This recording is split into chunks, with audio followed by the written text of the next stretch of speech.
brought to you by Nova शुद्ध घी। जब जब खाए दिल खुश हो जाए,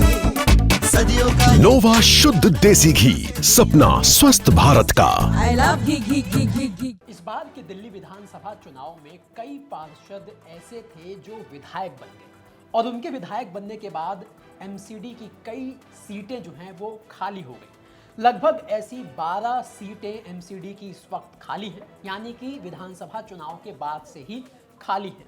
जिन्हें लेकर इंतजार ये था कि एमसीडी की जो 12 वार्ड की सीटें खाली हैं, यानी कि 12 जो पार्षद हैं वो दिल्ली में नहीं हैं, उन इलाकों का प्रतिनिधित्व एमसीडी में नहीं हो रहा, जिसके बाद से ही ये इंतजार था कि एमसीडी की खाली हुई इन 12 सीटों पर चुनाव कब होंगे। अब इन 12 सीटों पर उपचुनाव को लेकर एक बड़ी अपडेट आ गई है। जी हां, बता दें कि एमसीडी की खाली हुई इन 12 सीटों पर उपचुनाव के लिए जो राज्य चुनाव आयोग है उसने सभी जिला चुनाव अधिकारियों और निर्वाचन अधिकारियों को चिट्ठी लिखी है और इस चिट्ठी में राज्य चुनाव आयोग ने सुझाव मांगे हैं और साथ ही आपत्तियां दर्ज करने के लिए कहा गया है और इसकी जो मियाद है वो 13 अक्टूबर तक की रखी गई है, यानी कि राज्य चुनाव आयोग ने जिला चुनाव अधिकारियों को 13 अक्टूबर तक की डेडलाइन दी है और उनसे सुझाव मांगे हैं और साथ ही आपत्तियां मांगी हैं पोलिंग स्टेशन की अंतिम सूची को लेकर।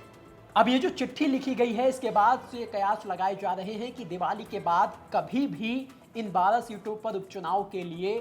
तारीखों की घोषणा हो सकती है और जानकारी ये भी निकलकर सामने आ रही है कि नवंबर में इन 12 सीटों पर उपचुनाव हो सकते हैं। आपको बता दें कि बीते महीने आयोग के अधिकारियों की इन 12 सीटों पर उपचुनाव को लेकर दिल्ली पुलिस और निगम के अधिकारियों के साथ बैठक भी हुई थी, जिसके बाद दिल्ली के सियासी गलियारे में ये हलचल तेज हो गई कि एमसीडी की 12 जो खाली सीटें हैं जिन पर उपचुनाव होने हैं वो उपचुनाव अब जल्दी हो सकते हैं, क्योंकि एक लंबा वक्त हो चला है इन 12 सीटों को खाली हुए और इन 12 सीटों पर कोई भी पार्षद नहीं है और पार्षद ना होने की वजह से जो इलाके के लोग हैं उन्हें समस्या का सामना करना पड़ रहा है, लेकिन उन समस्याओं को सुनने वाला कोई भी जनप्रतिनिधि इन 12 इलाकों में, इन 12 वार्डों में नहीं है। तो अब जिन 12 वार्डों में चुनाव होने हैं वो वार्ड कौन से हैं वो हम आपको बताते हैं। इन वार्ड में शामिल है मुंडका, शालीमार बाग बी जहां से रेखा गुप्ता पार्षद थी जो अब सीएम बन चुकी हैं।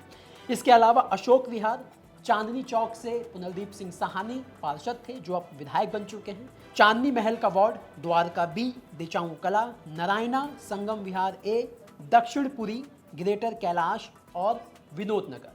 तो कुल मिलाकर ये 12 वार्ड हैं जो खाली हैं जहां पर उपचुनाव होने हैं। इन 12 वार्ड में से 11 वार्ड के जो पार्षद थे वो दिल्ली का विधानसभा चुनाव लड़े और विधायक बन गए और एक जो वार्ड है वहां से कमलजीत सहरावत जो पार्षद थी पहले वो सांसद बन गई। तो कुल मिलाकर ये 12 वार्ड जो हैं दिल्ली में खाली हैं, इन पर नवंबर में चुनाव हो सकते हैं, ऐसी जानकारी निकलकर सामने आ रही है। इस मामले में जो भी अपडेट लगातार अब आते रहेंगे वो हम आपको दिल्ली तक पर लगातार बताते रहेंगे।